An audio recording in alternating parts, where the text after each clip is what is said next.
agar payg'ambarimiz alayhissalom uylarida ovqat hozir bo'lib, onalarimiz bilan, farzandlari bilan o'tirgan chog'larida, hattoki mana boqib olgan o'g'illari Zayd bilan o'tirgan paytda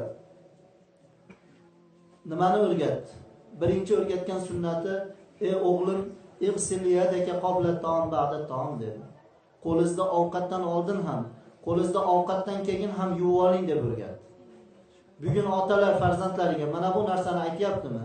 Bir yaqin kunlargacha, yaqin yillargacha bir xonadonda ovqat yeyilgan bo'lsa, o'sha ovqatdan oldin xonadondagi kelin yo qiz yo o'g'il farzand bo'lsa ham bir abdastda chilopchin ko'tarib kelib, hammaga bir boshdan suv quyib, qo'llarini ovqatdan oldin ham keyin ham yuvilardi.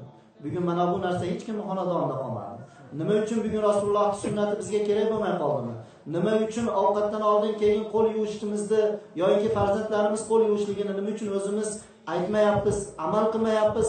Ahli ayol xotinlarimiz yo kelin qizlarimizga shu narsani o'rgatmayapmiz. Janob payg'ambarimiz alayhissalom ovqatni barakatli bo'lishligi, dasturxonimizda fayz baraka bo'lish, dasturxon nonga birovga muhtoj bo'lmasligi uchun, ovqat rizq uchun birovdan qarzdor bo'lmasligi uchun nimani o'rgatdi? Qiyin narsa emas, ovqatdan oldin keyin qo'l yuvishni o'rgatdi. Bugun mana bu narsa na o'zimizda, na ahli ayollarimizda bor. Janob payg'ambarimiz alayhissalom ovqat yeyishlikdan boshlashlikda Bismillahirrohmanirrohimni ota, uydagi xotin o'tirgan bo'lsa aka, uka, opa singil o'tirgan bo'lsa eng katta aka, birinchi ovqat boshlagan odam bismillahni qattiqroq ovoz chiqarib aytib berishligini shariatimiz ulug'ladi. Nima uchun? Boshqa odamlar eshitmagan bo'lsa, yanidagi ayoli, bolasi Bismillahirrohmanirrohim deb ovqat yeyish kerakligini o'sha otadan, onadan o'rganadi. Mana bu narsalar siz bizlarga eng zarur narsalar. Mana bu narsalarga bugun biz amal qilishligimiz. Yillab oylab musofir yurtlarda yuribmiz. Ayollarimiz qaysi holatda ovqat qilyapti? Qaysi holatda o'sha bizning farzandlarimiz erta biz uchun masalan orqamizdan duo qiladigan farzandlarimizga qaysi holatda ovqat yedirib, qaysi holatda dasturxon ilmini o'rgatyapti? Mana bu narsalarni ayollarimizga yetkizsak, singdirsak, o'rgatsak, ana endi ko'nglimiz masalan xotirjam yura olamiz. Lekin bugun uyimizda dadil pulimiz bo'lsa, qozonimizda dadil ovqatimiz bo'lsa, uyimizda ko'pgina bug'doy unimiz bo'lsa, bugun dadil yuradigan bo'lib qoldik. Lekin shariat tarafini o'rgatib qo'ydikmi? Mana bu narsa eng katta bir holatki, ertaga o'sha odam, o'sha musulmon, o'sha ota shu ishi tufayli Alloh oldida hisob berish. Alloh taolo Qur'oni Karimda qiyomat kunida ota ona o'zini qiynalib zo'raytirgan o'g'lidan, qizidan, kelinidan, kuyovidan qochadi dedi Xudo Qur'onda. Ha, nima uchun qochadi? Uni qiynalib zo'raytirib dunyoga keltirgan bo'lsa. Hatto Alloh Qur'oni Karimda vavasoynal insana bivalidayhi ihsana. Ey farzandlar deb Xudo vasiyat qilyapti. Ota-onalaringga yaxshilik qilinglar. Ularni ehtiyotlab avaylanglar, chunki ota-onalaring sizlar uchun eng katta ulug' ne'mat. Asosan onalaring hamalathu ummuhu kurha va waza'athu kurha dedi. Onalaring sizlarni 9 oy qornlarida ko'targan, haqqini esdan chiqarmanglar. O'limga rozi bo'lib dunyoga keltirdi. O'tgan bo'lsa ham, tirik bo'lsa ham haqqini unutmay ado qilib turinglar degan bo'lsa. O'shanday ota-onalarimiz qiyomat kunida nima uchun bizdan qochadi? Farzandlar nima uchun qochadi? Mana bu shariat ilmlarini, poklik ilmini, dasturxon ilmini, namoz ilmini, mana bu narsalarni ota o'rgatmaganligi uchun, ona o'rgatmagani uchun bola qochmas ekan ota-onadan. U kunda ota-ona qochar ekan. Shuning uchun bugun qiyomat emas, bugun ota-onadan qochadigan kun emas. Bugun farzandlarimiz yoki ota-onalarimiz yanimizda ekan, mana bu narsalarni bir-birimizga ulashib baham ko'rishimiz kerak. Shariatimiz nimaga buyurdi? Shariatimiz nimadan qaytardi? Xosatan bizni baxtli yashashligimiz, bu dunyoda to'q yashashligimiz, Allohning rahmatida yashashligimiz uchun Alloh taolo nimalarni buyurdi? Demak, mana bu narsalarga amal qilishlik har birimizning bo'ynimizdagi vazifamiz ekan. Alloh subhanahu va taolo barchalarimizga kunimizdan kunimizni yaxshi o'tkazishlik, shariatga muvofiq holatda hayot kechirishlikni Alloh taolo hammamizga nasib aylasin. Chunki ulamolarimiz aytadi, kimmiki bugungi kuni ertangi kuni bilan bir xil bo'ladigan bo'lsa, yoki bugungi kuni kechagi kuni bilan bir xil bo'ladigan bo'lsa, o'sha odam mag'bun dedi. O'sha odam ahmoq dedi. Kechagi kun yotish turish, ertasi ham bugun ham o'sha yotib turib yeb ichib o'tkazayotgan bo'lsa, na uni xotini yashash turishi, diniy tartib odobi qiziqtirmasa, na farzand tarbiyasi qiziqtirmasa, na ota-onani haqqi qiziqtirmay, kechagi kuni bilan bugungi kuni bir xil o'tgan bo'lsa, u haqiqiy g'obiy, ya'ni haqiqiy adashgan ahmoq odam. Endi dedi, kimniki kechagi kuni bilan bugungi kuni kechagi kunidan yomonroq o'tgan bo'lsa, u odam mal'un dedi. U odam Xudoning la'natida qolgan odam dedi. Demak biz Allohning la'nati, Rasulining la'natida qolmasligimiz uchun kechagi kunimizdan birodarlar bugungi kunimizdan ertangi kunimiz xayrliroq bo'lishi kerak. Xayrli bo'lishligi og'ir ish bilan emas. Alloh taoloni tanish va boshqalarga tanitishlik, ahli ayollarimizni haqqini, ota-onani haqqini, farzandlar haqqini bilishlik va ularga bildirishlik bilan kechagi kunimizdan bugungi kunimiz yaxshiroq bo'lar ekan. Shuning uchun Alloh subhanahu va taolo Qur'oni Karimda o'zidan qo'rqishlikka, Allohdan taqvo qilishlikka buyurib, "Va may yattaqillaha yaj'al lahu min amrihi yusra." Kim Allohdan taqvo qilsa, Xudodan qo'rqib ota-onasini hurmat qilsa, Xudodan qo'rqib ahli ayoliga shariat ilmlarini, nozik ilmlarini ham o'rgatgan bo'lsa, kim Allohdan taqvo qilib qo'rqib farzandlariga chiroyli islomiy halollik ilmlarini o'rgatgan bo'lsa, yaj'allahu min amrihi yusra. Alloh taolo uni ishini yengil qilib qo'yadi degan. Alloh taolo unga rizq topishlikni oson qilib qo'yadi. Birodarlar, mana musofir yurtlarga boryapmiz.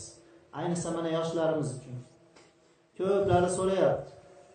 Bir tumor yozib bering, yoki ishim yurishmayapti, duo qilib bering jumada.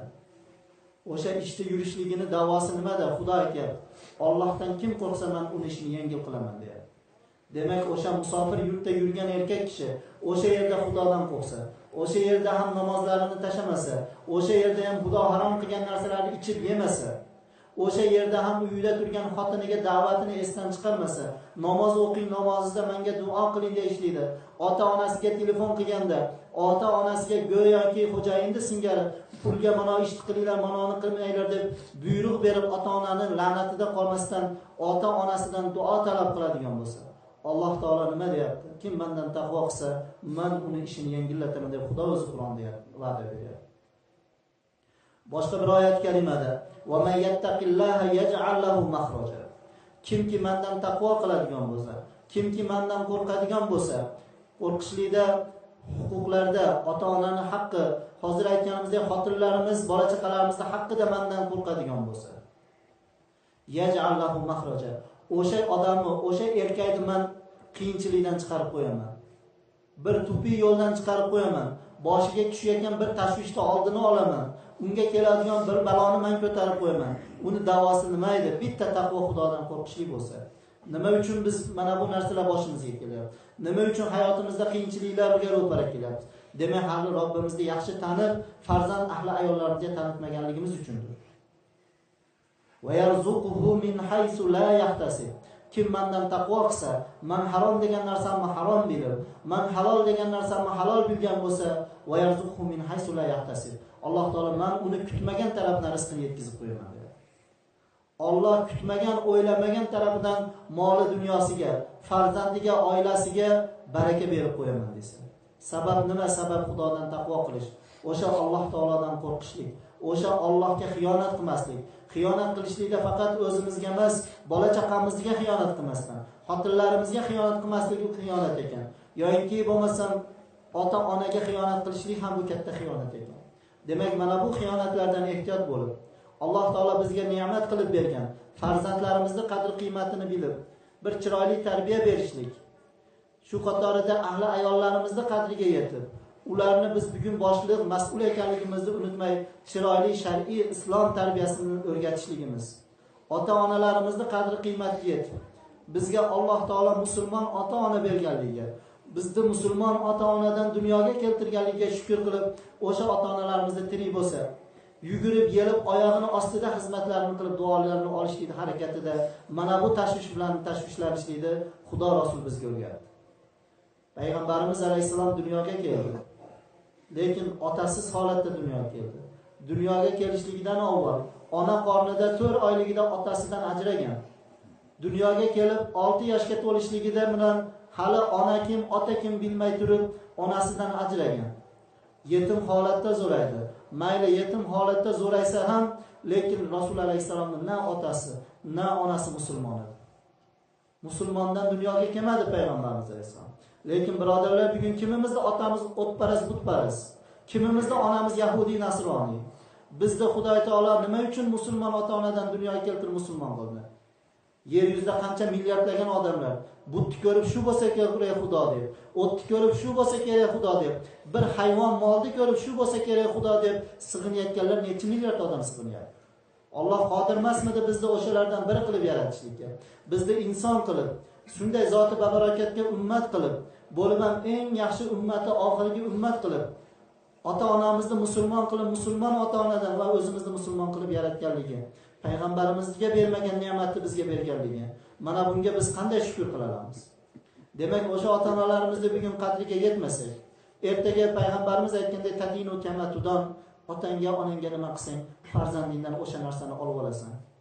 Nima ekkan bo'lsang, o'zing o'shani o'rib olasan degan so'z bo'ladigan bo'lsa, buni mana hayotda ko'rib turibmiz. Mana ulug' otalarimiz o'tirib, hayotda bu hayot o'zi bir katta ilm.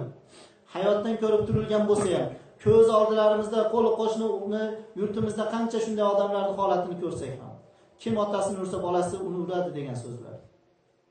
O'shanday bo'lsa ham biz ko'zimiz ochilmasa, o'shanda bo'lsa ham ota-onaning qadrini bilmasak, Alloh hattoki agar ota-onalaring o'tib ketgan bo'lsa, Robbihumma kama robbayani sag'ira demasalarni ota-onalar rozi emas. Ey Alloh, ota-onam o'tib ketdi, o'lib ketdi. Shu ota-onam meni yoshligimda, dunyoga kelganimda meni mehribonlik bilan boqqan, zo'raytirgan. Alloh Qur'onda aytgan salasuna shahro 2,5 yil meni emizgan. Otam bo'ynlariga mindirib olib meni erkalatib bolam deb turib zo'raytirgan. Endi o'sha ota-onamni rahmat qil demasak, Alloh rozi bo'lmaydigan bo'lsa. Bugun biz o'tgan ota-onalarimizni qachon oxir marta eslayapmiz? Tiriklarini qachon qadri qiymatini bilib hurmatini qilyapmiz? Birodarlar, dinimiz islom degani, dinimiz shunday pok din, faqatgina ibodat, faqatgina musulmonlik ko'rinishlik bilan emas, musulmonlik eng unutmaylikki ota-onaga bo'lgan himmat, ota-onaga bo'lgan xizmat, o'tgani bo'lsin, tirigi bo'lsin, roziligini olishlikka harakat bilan islom bo'ladi, o'sha odam musulmon bo'ladi. Chunki bunga dalil qilib Alloh taolo Qur'oni Karimda 83 ta surasida birodarlar, bitta ikkita oyatda emas, 83 yerda Qur'oni Karimda Alloh taolo bandam menga ibodat qil. Va'budulloh va la tushriku bihi shay'an va bil validayni ihsana. Va ota-onaga ham dedi. Ota-onaga ibodat qanday qilamiz? Ota-onaga kim ibodat qilmasa, Allohga ibodat qilganini yolg'on Alloh qabul qilmaydi. Kim 5 vaqt namozini uzmay o'qisa-yu, ota-onasidan norozi o'tirsa, ota-onasini xafa qilsa, ota-onasiga bemalol dag'al gapirsa, qizlarimiz onalarini o'rtag'ichalik qadrini, qiymatini bilmay, behurmat qilib, bemalol gapirib, yuziga qarab gap qaytarib tursa, o'g'illarimiz otalari bilan bemalol oldi-berdi qilib, baqir-chaqir qilib gapirsa, shariatimiz otang bilan teng yurma degan. Hatto otang bilan namozda iqtido qilgan odam qanchalik orqasida yursa, otangning oldiga o'tib ketma, orqasida yur degan bo'lsa. Xalifalarning ichida Amirul Mu'minin nomini olgan Umar roziyallohu anhuni hammamiz bilamiz. Shu kishining o'g'illari bo'lgan Umar ibn Abdulaziz degan. Mana shu Abdulaziz o'g'illari xalifa, butun musulmonlarning boshlig'i, bunday aytganda musulmonlarning prezidenti Umar roziyallohu anhuga o'sha xizmatchilar ovqat tayyorladilar. Ovqatni ichkariga olib kiradigan faqat o'g'illari olib kirardi.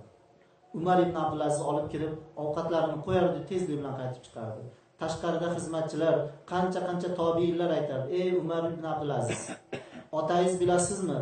Rasul alayhissalomni qancha xizmatlarini qildi, qancha bir roziliklarni oldi. Hattoki Rasululloh otangizni shu darajaga ko'tardiki, Alloh haqiqatni Umarni og'zidan gapiradi degan darajaga olgan.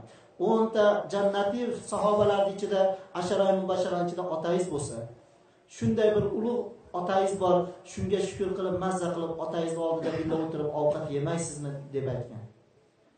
Ovqat qo'yasiz, bu baxt bizga nasib qilmaydi, sizga nasib qilsa, mazza qilib ota-onangizni o'tirmaysizmi? Shunda Abdulaziz aytgan ekan: "Ey tobiinlar, ey sahobalar, men ham otam bilan birga o'tirib ovqatlanishlikni, ota-onam bilan birga yeyishlikni yaxshi ko'raman. Lekin faqat men bir narsadan qo'rqaman." Nima narsadan? O'ylamaylikki bugun biz ham bir narsadan qo'rqamiz. Otamiz bilan o'tirsa bir narsa deb odob o'rgatib qo'ysa jahlimiz chiqadi. Kecha qayerda yuruvding desa jahlimiz chiqadi. Namoz o'qidingmi desa jahlimiz chiqadi. Shuning uchun bugun otalardan bolalar qochyapti. Qizlar onalardan birga o'tirmaydigan bo'ldi.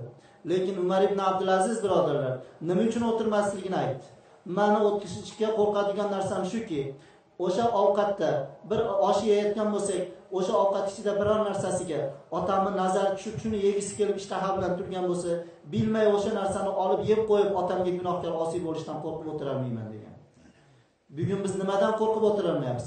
O'shanday otalarimiz, o'shanday onalarimiz, tiriklarimiz kerak bo'lsa kunda billa ovqatlanib, kerak bo'lsa ovqatlarini hozirlab duolarini olishlik baxti qo'limizda tursa, mana bu baxt qadriga yetmasak, biz musulmonmiz, biz Allohning bandasimiz desak va ota-onamiz tufayli jannatga kiradigan bo'lsak, lekin o'sha jannatimizning eshigi bo'lgan ota-onalarimizni qadriga yetmasak. Shuning uchun birodarlar, mana shu ota-ona ulug' ne'mat ekan. Mana bu narsa hayotda sahobalar ko'rsatib o'tgan katta bir davlat ekan. Mana bu ota-onalarimizni qadriga yetaylik. Bugun bizda xizmatlarimizni qilayotgan, kunlarimizni yuvib, ovqatlarimizni hozirlayotgan ahli ayol xotinlarimizni qadriga yetaylik. Qiz farzandlarimizni qadriga yetaylik. Qadriga yetirishligimiz shariatni o'rgataylik. Bilmagan narsalarni o'rgataylik. Shariatimizda shu bir dag'allik, qo'pollik ayoliga nisbatan, onaga nisbatan bu harom bo'ladigan bo'lsa, mana shu shariat ko'rsatgan holatda hayot kechirish